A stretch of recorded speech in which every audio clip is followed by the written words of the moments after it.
Final record store day of 2020. Unlike every previous record store day for me, this time I was near the front of the pack. I was number 20 at my local record store, which was the second grouping to go in. And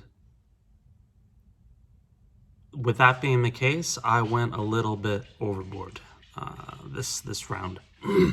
I did not get the Rolling Stones Let It Bleed reissue, which many are saying is very overpriced because it's $100 for just a colored vinyl, and they only had one in my store. They've only made 900. One in my store, probably the first gentleman in line who I saw probably got it.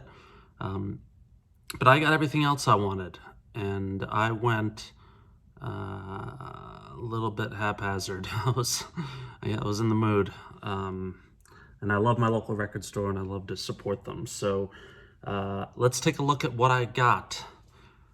To start, the album that I wanted most, which is the Uncle Tupelo Live at Lounge Acts, the beloved Lounge Acts, which closed many years ago, March 24th of 94.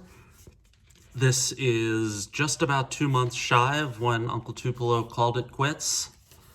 Jay Farrar broke up the band. There's the crowd. I know people who were at this show. A good friend of mine was at this show. So this is going to be the first one to go on the record player today.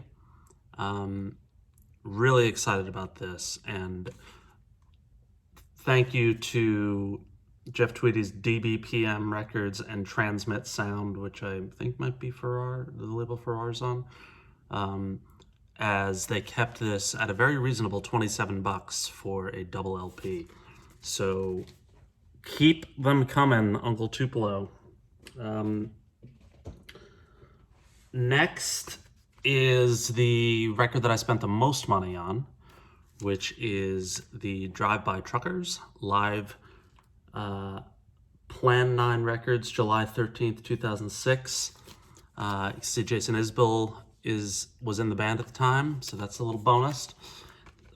I think it comes in a bunch of different colors. I got the blue and yellow. This was $48. Side 2 of the first LP, Gravity's Gone, Sinkhole, Outfit, My Sweet Annette, and Marry Me. That's a great side that I cannot wait to listen to. So the Drive-By Truckers, looking forward to that one.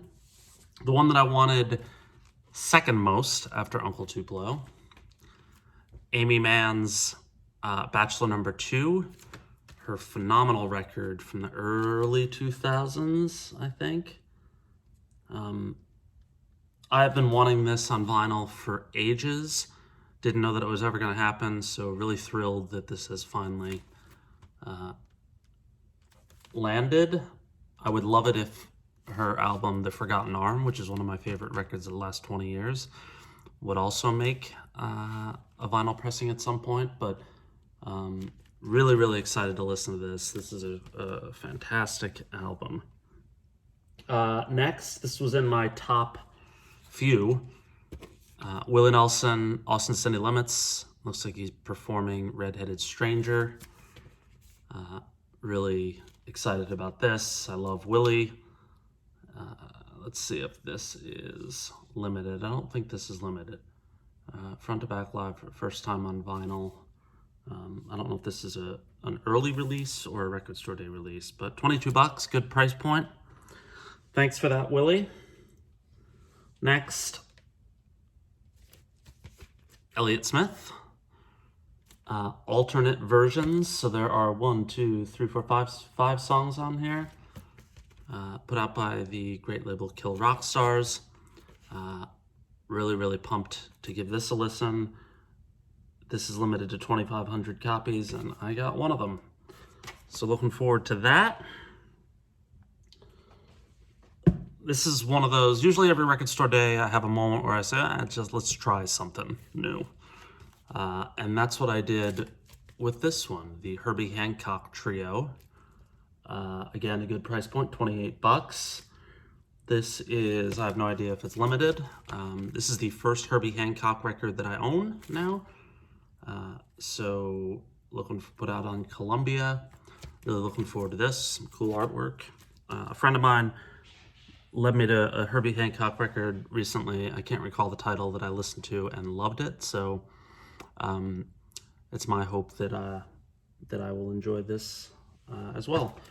Next is Snoop, Doggystyle.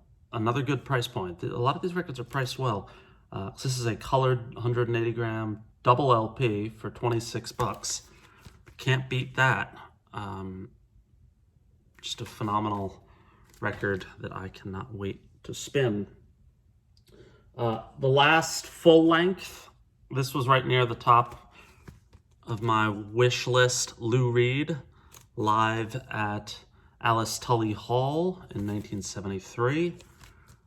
Looks like this, he took the stage for this show just a few months before I landed on this planet.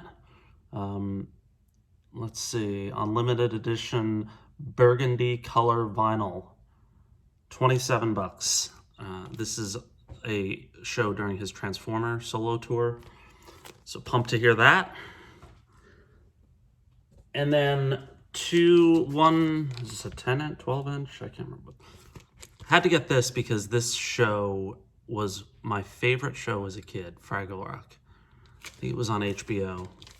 We didn't have HBO, and I can't remember how I was able to see this. I don't know if I had it on VHS, taped it from friends, or if my parents pirated HBO or something. I can't remember. I just remember we could never afford HBO, but I remember I had access to this somehow, and I don't remember how, but it looks like this is coming back.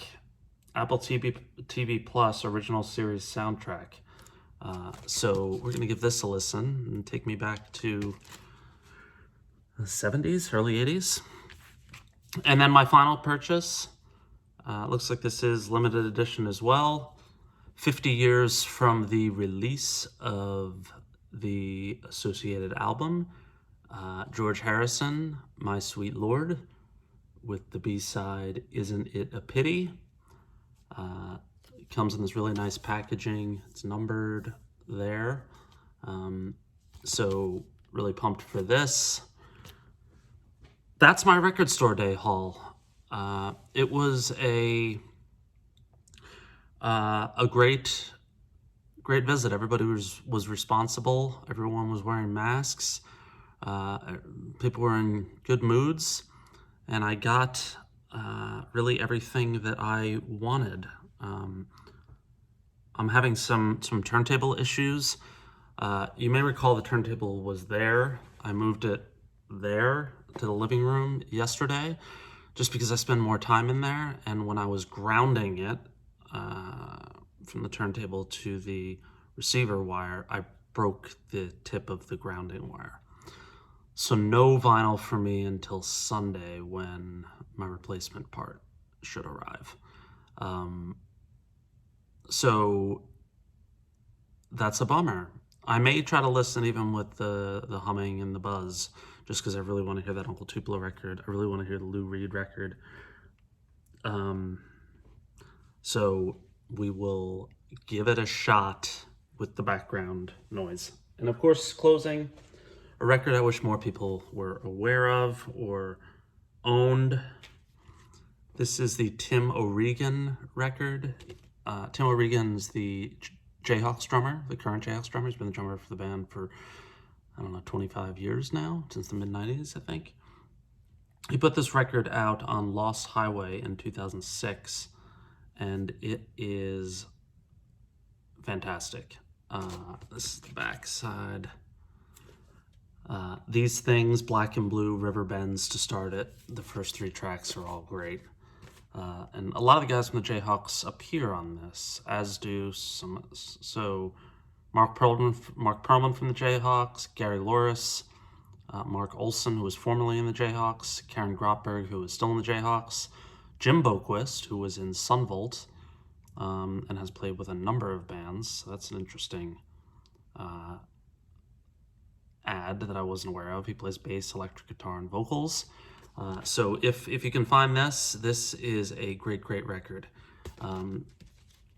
To all the record store folks, if anybody in a shop sees this, can't thank you enough during a rough year for many people. For us folks who do this, you guys have provided a lot of joy and a lot of material for us to listen to, and at least my local record store, they always do it with such class and grace and responsibility. So thank you to all the affiliated record store day stores. My next video will likely be my best of 2020. I'm narrowing it down. I've got, I think, the top 10, but I gotta think up the order.